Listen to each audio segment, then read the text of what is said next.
Yo, okay. Ah! Alright, we're off to a chaotic start. I just wanted you guys to hear the sizzle of my chicken strips. Fucking trying. Oh god, that's scary. Let me go close that. Like I said, chaotic start. Happy Wednesday, everybody. It's a Jordan Nation, and how are we doing? Because, I'm going to keep my spirits up for this video. But typically, I like to record when there's sunlight, so that way it doesn't look like this. I at least got my microphone working, so we're getting somewhere. I literally spent an hour earlier today recording this video, and I got it down. I finally did it. I just sat down to edit it, and apparently I didn't hit record. I don't know why that light back there is doing that. Do you see that? It's like, because it doesn't look like that in real life. But anyways, I have some chicken strips and a whole smorgasbord of different barbecue sauces.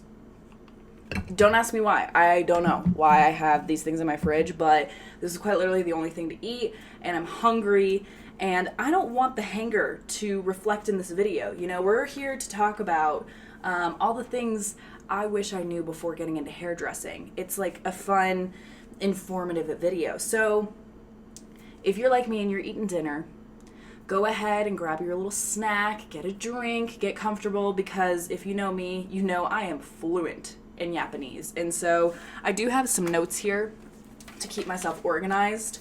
I'm hoping between this and the fact that I've said all of this information about 1,007 times, a lot, that hopefully this will be fine and it'll just be like one take and we'll be good to go.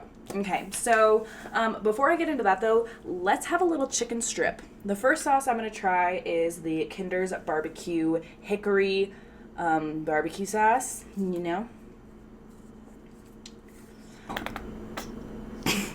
Okay, and we're just going to grab one of the little nuggets.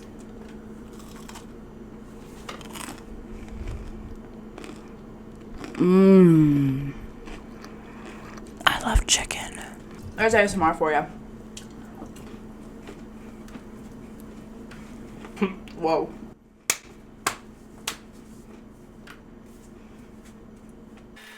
I don't know how the mukbang people do it, because I just felt like I'd taken a bite and someone asked me a question and I'm like sitting there trying to chew as fast as I can, which in turn makes me chew slower.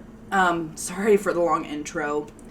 Let's talk about everything that I wish I knew before getting into hairdressing. And one disclaimer that I want to make early on in this video is I've definitely talked about my experience with hairdressing in the past, and I feel like the way that I've worded it before kind of has deflected the accountability on my end.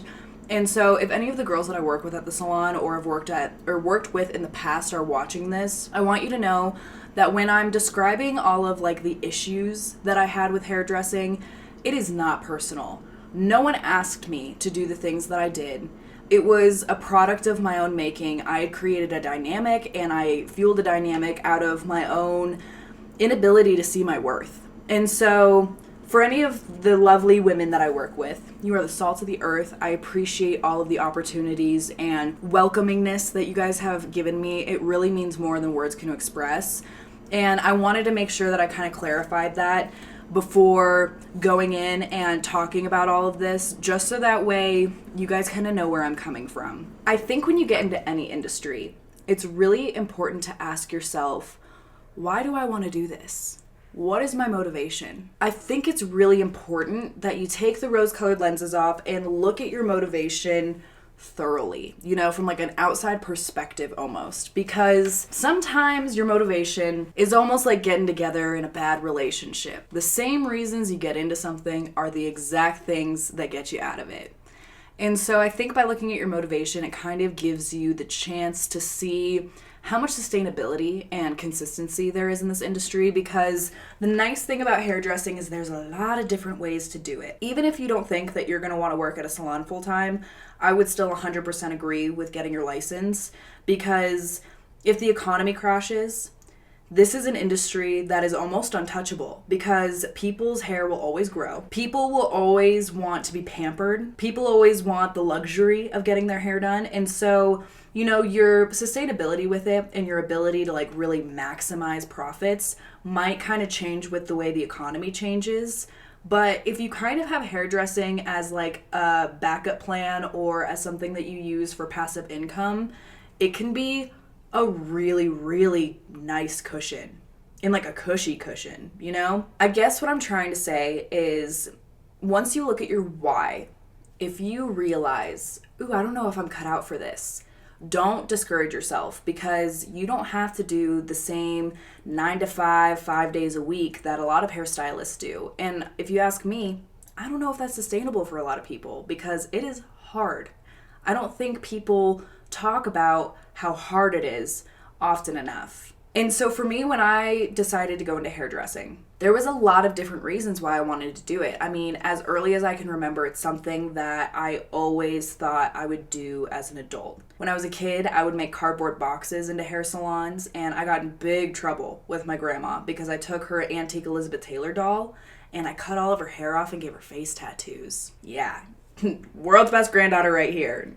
And then as a kid, my parents weren't necessarily like super into all of like the beauty stuff. And so me and my sister had to kind of take it upon ourselves to learn how to do our own hair and do our own makeup and like put outfits together and all that kind of stuff. And I really took it and ran. I wanted to be Cindy Lou Who so bad. I would like braid my hair and pin it up in all these big crazy hairdos and wear flowers and big ponytails, and I got bullied a lot.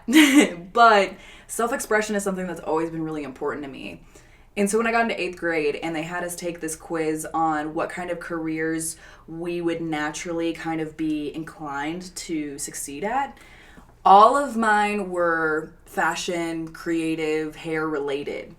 And the one that seemed the most realistic, especially just with like the cards I've been dealt and the environment that I live in, was to become a hairdresser. And so at that point, I kind of just accepted that that was my fate and that's what I was going to do. And when I got out of high school, I really viewed cosmetology school as a way to save me.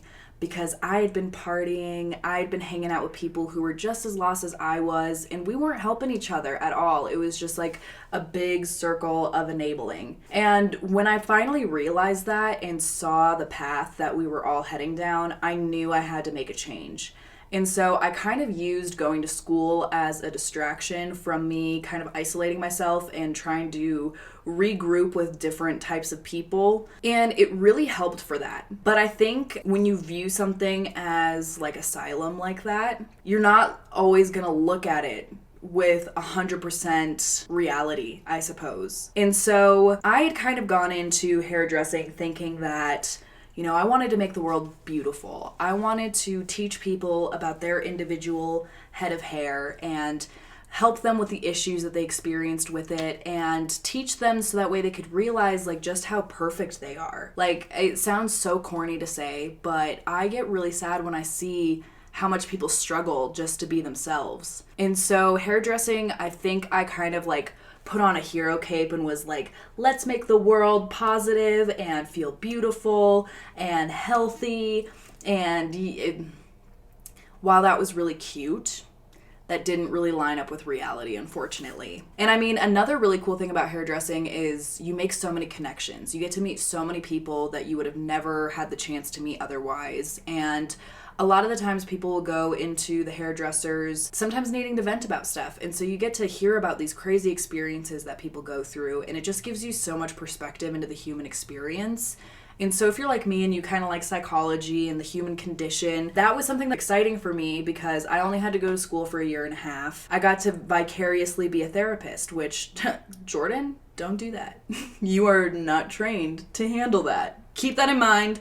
That was like note to self and note to viewer. As I kind of mentioned before, a lot of the reasons that get you into something can sometimes be the reasons that get you out of it. And so you want to make sure that you really have your goals straight and your perspective straight, so that way you can kind of avoid tough lessons like this. Also, let's try another chicken strip with a different kind of sauce. So the next one I have in my little lineup is Melinda's Sweet and Spicy Polynesian Hawaiian Barbecue Sauce.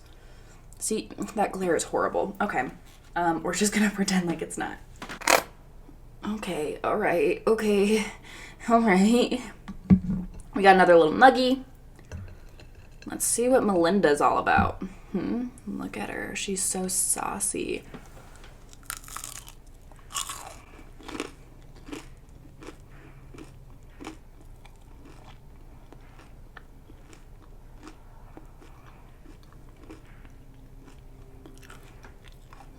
Uh-uh. Uh-uh. Nope. It's way too ketchup-y. And I know barbecue sauce is just spicy ketchup. But, like, it's, like, ketchup-y and, like, pineapple-y, and I'm not messing with it. Mm-mm. Okay, well. Oh, I need water. I'm such a baby. I learned very early on. Don't get me wrong, this might be a bit of a hot take. Do with it what you will. The greatest thing about opinions is you are allowed to have them. And they are allowed to be different than mine. And opinions are a lot like the old booty hole. Everybody has them. And they're all a little stinky, so like stink it up, all right? But something that I realized very, very early on into my hairdressing career was, it would always start off with, I meet somebody and they ask me what I do for work and I tell them that I'm a hairdresser. And it was always kind of a series of these kind of conversations. People would expect me to do their hair for free. They would expect me to do their hair on my days off. They wouldn't want to come into the salon. And I just started to get very taken advantage of. And especially as a new hairdresser, you are so eager to gain experience and practice.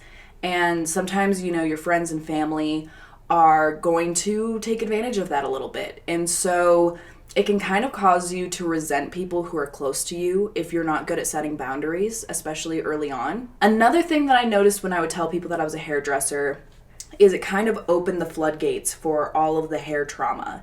And don't get me wrong, I love a good bad hair story. I think we've all had at least one of them. But, I mean, it's your appearance. I think the public has all of the right to be particular about their appearance. And as much as hair grows back, and that's always kind of a silver lining of these bad experiences, it takes time. And so when I talk about this, I don't want to seem apathetic to that, if that's the right word, or insensitive to it, because I totally understand. And as somebody who has had a lot of really bad hair experiences and has been on that side of the chair, I get it. People will dig in on their hairdressers. And I'm not above anybody. Like, especially at that point, I was so new to the industry and I had such a hard time seeing my worth and my value that it like hurt my feelings, and I kind of took it personal because I was like, okay, well, if this is what people are saying to me and then still going back to that same person, then my clients are probably doing the exact same thing. I'm convinced, you know, that you can get a really good haircut, but if it's not a haircut that feels like you, it's going to be a bad haircut to you. Even sometimes you get exactly what you're looking for and it's down to a T and you love it, but you go home and you still have the same problems, you still have the same insecurities, you still are the same person. Your hair and appearance and your glow up doesn't change that. And so unfortunately, it felt like for people who have a really hard time taking accountability for their situation, it felt like the hairdresser was almost at blame for not changing their lives, you know?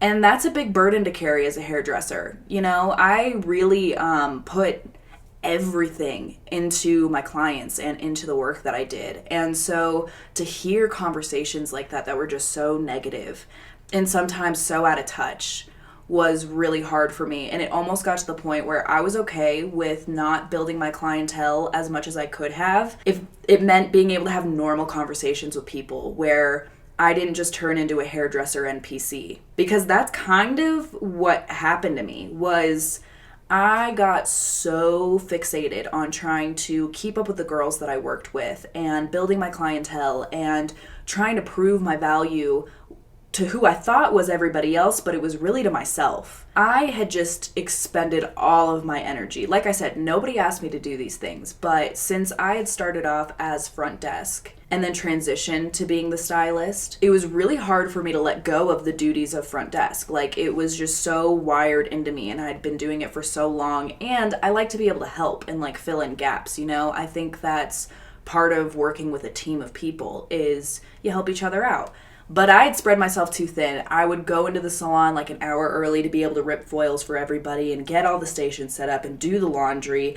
And then in the middle of my clients, when I had breaks to eat lunch, instead of eating lunch, I would clean all the bowls and I would go pick up lunches and I would just spread myself incredibly thin. And like I said, it wasn't because anybody asked me to. It was because I had imposter syndrome. And it got to the point where I neglected my self-care a lot, and it reflected in the way that I left impressions on my clients. Like, a lot of the beginning of me doing hairdressing, since I was so like out of whack in my brain and just like all over the place, something that was harder for me was it was like I already had to prove myself because I was so much younger than everybody there, but then I really had to prove myself because I looked like an idiot. Like, if you saw some of the outfits that I would wear to the salon in my early days, that desperation to belong really rang through to people.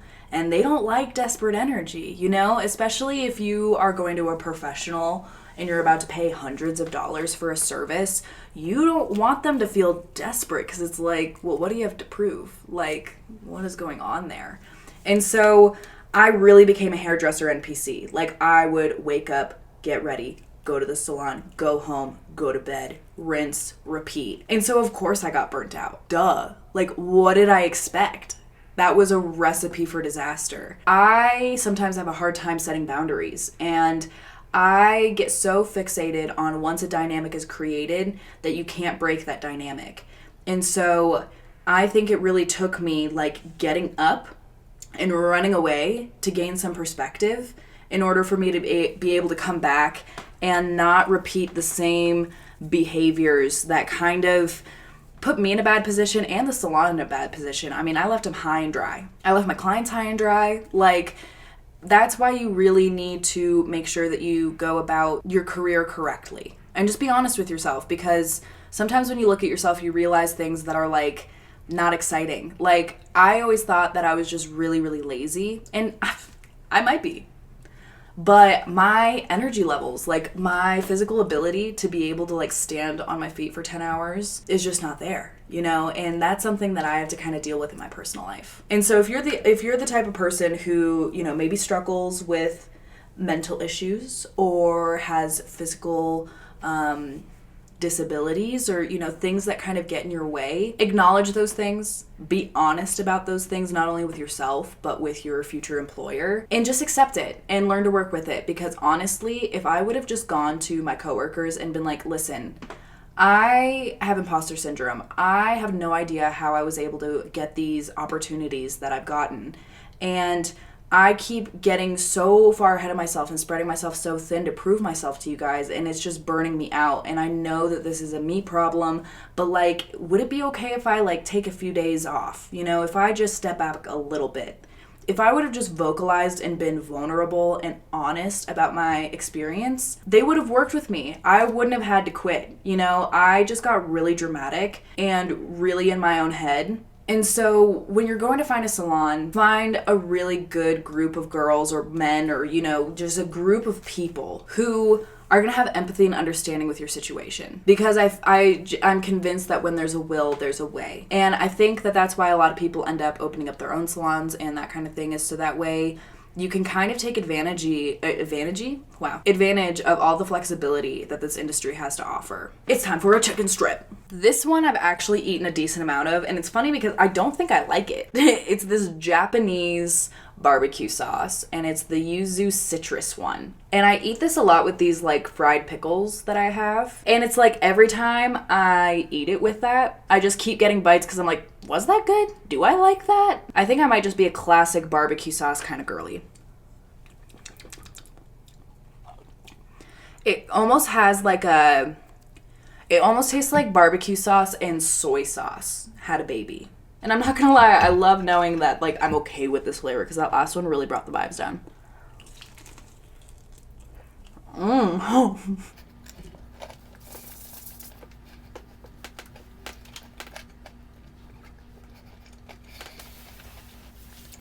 I took way too big of a bite, and now my hands are sticky. Icky. So for those of you who just heard that entire tangent and are wondering, why the heck did you go back to it? Familiarity and security was like one of the biggest reasons. I did a starting over video. I'll link it up in the corner. And in that video, I kind of talk about what caused me to move back to my hometown, which is, where I started cosmetology school and worked at that salon. After all of the change that I'd been through within the last year, I just needed something that was like familiar, consistent, and offered me some sort of financial security. So I had, worked at all these corporate jobs down in the South, in like the complete twilight zone in comparison to where I'm from. And it taught me that I am not a corporate girly. I'm not made for that lifestyle. Something that I really took for granted about the hair industry was the flexibility, and especially with the location that I work at, they are very open and understanding and accepting and willing to work with people. That's kind of one of the biggest reasons that I went back. Another thing was just that realization of the fact that I was the issue and that I was in control of being able to make my experience better. And once I realized that it wasn't the industry that I had an issue with, it wasn't my coworkers that I had an issue with, it wasn't my clientele that I had an issue with, it was me trying to figure out who I am, how I function, what I'm capable of. And now that I feel like I at least have a better idea of that, and as much as I said before that I know I could have had a conversation with my coworkers and we could have worked something out, I do think that it was healthy for me to take some time away from doing hair because it really put into perspective all of the things that I enjoyed about it and all of the things that are just special about the job that you don't really get with other jobs. If you are in the place where you are school hunting and you are just trying to figure out if this is going to be the right fit for you, my best advice when it comes to picking the right school, if you guys don't follow me on TikTok, go ahead and follow me on TikTok. I'll make sure to link it down below because I have a whole series about the craziest stories that I experienced while in cosmetology school. And that was because I picked the first school. It was the cheapest school. And I just wanted to start immediately. Like, I literally ignored all of the red flags. And so my best advice would be make sure that you pick a variety of schools. Tour all of them. Even go and get like the most non-threatening service that you feel comfortable getting and talk to the students that go to that school. Because when you go to tour with like the people who actually work at the college, they're going to gas it up and they're going to feed you the sugar-coated version of what going to school there looks like because they want you to attend, they want your money. And so by going and getting a service with the students, you can kind of get a feel for the environment and you can ask them, if you could go back in time, would you still make the decision to come to this school? And you really want to be wary of a school that's a little too eager to sign you up. And the deal might be a little too good because those schools are typically ones that bring in a very eclectic group of people. And that's part of the reason why being a hairdresser is fun, is because you get to work with these like really creative, free-spirited people.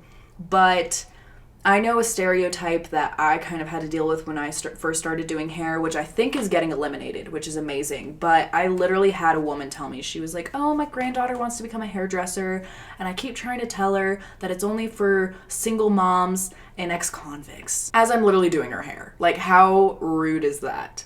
But that's what people thought of the industry. And to some degree, that stereotype exists for a reason because a lot of these like under-accredited, cheaper schools are for people like me who were trying to fix their lives and were trying to get things straight. And with that, it's really easy to get distracted. Depending on if you like are really actually ready to change, it can bring a lot of drama. It can get a little crazy. And so I feel like spending a little extra money to be able to put yourself in an environment that will set you up for success is really important. As for getting job security, it's all too often that people get so focused on going to school that they kind of wait until they're licensed to get a job. And that makes sense because you're like, well, I'm not licensed yet, I can't do anything. But I think the smartest thing that you can do is look in your area, try to find salons that, you might not be able to get into the most high-end salon. Obviously, it doesn't hurt to shoot for the stars. But if you can find one that's like, a step up from Ulta, Great Clips, Smart Styles, those kind of places, You can go there, get a service, and ask the manager if they're there. Like, hey, do you guys need any help sweeping hair, shampooing hair, doing front desk, phone calls, laundry? I'm currently trying to go to cosmetology school, and so I'm just looking to see if there's any places that need help, just to give me kind of a foot in the door. And that way, you know, if you need help by the time I'm graduated, you'll kind of have a feel for me. You can train me how you want. You really want to approach this request with the idea that you are coachable, you are moldable, you have not had any bad habits instilled in you yet. You are just like a fresh little sponge that is eager to get at them. And a lot of businesses will be excited to hear that because older hairdressers have more experience. Sure. They're a little bit more confident in themselves. Sure. But a lot of them don't get continued education. So just with the fact that you're fresh out of school, you are probably going to come into that salon already knowing services and specialties that they might not even have at the salon or that those people don't know how to do. Another thing is if you wait, you are most likely going to end up at a place like Great Clips, Ulta, Smart Styles, you know, those kind of like get them in, get them out as quickly as possible. Not only does it make it so that you're not getting paid as well as you could because those places are just really tricky, you know, they're corporate hairdressing essentially, and it shows, but it also teaches you a lot of really bad habits. And I know that a lot of Great Clips don't even do hair color, so it can cause you to forget a lot of the knowledge that you got through school. And so all of the hairdressers that I've ever worked with that came from those places end up rushing too much through their work. And it leads to it, you know, sometimes being a little sloppy or damage is created. Like, the more you get out of the hair what you put into it. And so you really want to set yourself up for success and give yourself an environment where you can continue to learn and you can have a little bit of that forgiveness. And I mean, I know a lot of these like higher end salons will even have like a tier system. And so you'd be able to get in as like either an apprentice or like a, you know, level 1 hairdresser. And a lot of people love that because it's cheaper for them. And with you being fresh out of school, and if you really take your education seriously, your work could be on par with some of those higher level hairdressers. And so it kind of gives you an advantage where you're in this beautiful position where you're new and you're kind of trying to meet people and get your name out there, so you're able to kind of give some deals, and you can really build off of it. And as long as you do a good job at that beginning stage, I mean, you literally have a growth system set up for you. That's not true with every salon, but I know that that's a very common thing, especially like in cities. However, like I know for me, where I live, I guess I should have like tied this into why I left, but something that I still kind of feel to this day was there's just not a lot of opportunity for hairdressers to really grow and explore. So it's a lot of kids cuts, men's cuts, haircuts, highlights, you know, and for people who like consistency and like to know what to expect every day, that's awesome. So if you're one of those people, go ahead and do kind of like the traditional salon route. I, however, feel like I plateaued really early in my career. Like there was no reason that I needed to be that comfortable and that figured out. I am actually even like considering moving to a different state that has more opportunity in it, just so that way I can do more like special effects makeup and film hair and fashion shows, you know, stuff that's a lot more creative and artsy and eccentric. Because, I mean, I can do a head of highlights, and I'll even have fun with it, but man, it can get a little boring. You really want to figure out what your goals are and kind of what direction you want to head in, because that first job can kind of set you up for success. I would say if you're able to find yourself at, you know, a pretty decently well-rated salon and you can kind of work your way up the tier system, it's a great way to get your timing down. It's a great way to build your clientele. It's a great way to learn services that you might not have done before, kind of perfect your craft. And so that way you can kind of move on to the next thing, whatever that may be for you. But if you kind of go in directionless, you're going to plateau and you're going to get a little bored. And so that's something to keep in mind with this is like there's so many vast options of things that you can do that a lot of the times people end up almost like settling for the most traditional route and then wondering why they're not fulfilled. I do have one more barbecue sauce though, so let's get into that. It's the same brand as the other one. It's a Japanese barbecue sauce, but this is the sweet honey. And I'm excited because after these cookie caca flavors, I'm really hoping that this actually tastes like not poo-poo cacas. What is that? That's not sweet honey. that literally tastes like alcohol. Blech. For some general tips that are things that I feel like would have like really helped me perspective wise, especially, you want to ensure that you're really well-rounded. And part of that is whenever you start your first job, you are going to be the person who gets all of the stuff that the well-seasoned seniority having stylists don't want to do. And you got to be okay with that because it's part of building like your foundational skills. It's part of earning your keep at whatever salon you're at. And it's also a really good way for you to figure out like what you actually like. For instance, when I was in cosmetology school, I wanted to be a barber. And then I started doing fades on real people with real hair other than a mannequin head and realized very, very quickly, I do not want to be a barber. Try and keep that in your mind whenever you're starting to get a little butthurt with the fact that you didn't think straight out of cosmetology school you were just going to be stuck doing kids cuts and men's cuts, or you know, whatever your op is. Because you're going to be doing those for a while. But you need to also realize that no one will really stick up for you, and if they do, it'll take a really, really long time. So you have to balance your paying your dues with also getting to a point where you realize your worth and you realize what you're good at enough to be able to go to your employer and be like, hey, can we talk about me specializing in hair color, or can we talk about, you know, me no longer doing these services? Because you got to set those boundaries. If you're the type of person who's a little scared of confrontation and has a hard time putting boundaries up, or like for instance, if you have a hard time being honest with yourself about what you're capable of doing, this industry is perfect for you. Not because it will enable those characteristics, but it will force you to learn how to do those things in a professional way. And that is just part of being human. Like, you need to have those skills. Otherwise, the world will eat you up.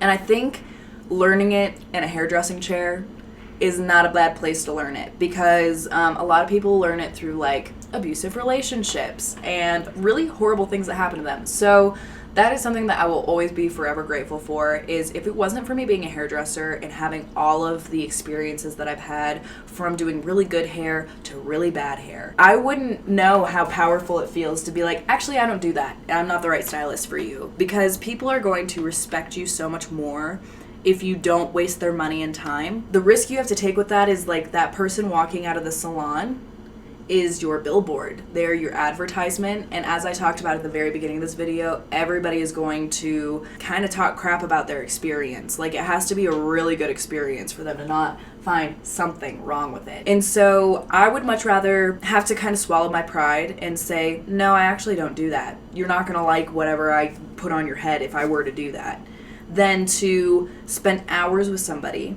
having to console their anxious energy while also having to self-regulate my anxious energy, just for us to both know that it didn't go according to plan, and now they're mad at me and they're walking out with my business card and able to tell everyone about it. Yeah, so stand up for yourself. Like, it is so much better for you to just be like, actually, I don't do that, but here's a good person for you. And if people beg you to, at that point, it is up to you, honey. It is up to you. I think we did it, you guys. I appreciate you guys sticking around.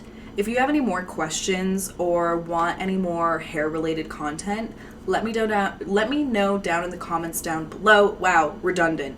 Ugh. If you like what we got going on here in this little cozy corner of the internet, go ahead and subscribe, share to your friends. I would really help it as a small creator who is, you know, trying to make the most of this. Any lick of support, even just like a glance, really means the world. So thank you for being you. I hope you have a wonderful day, morning, evening, and I'll see you next Wednesday.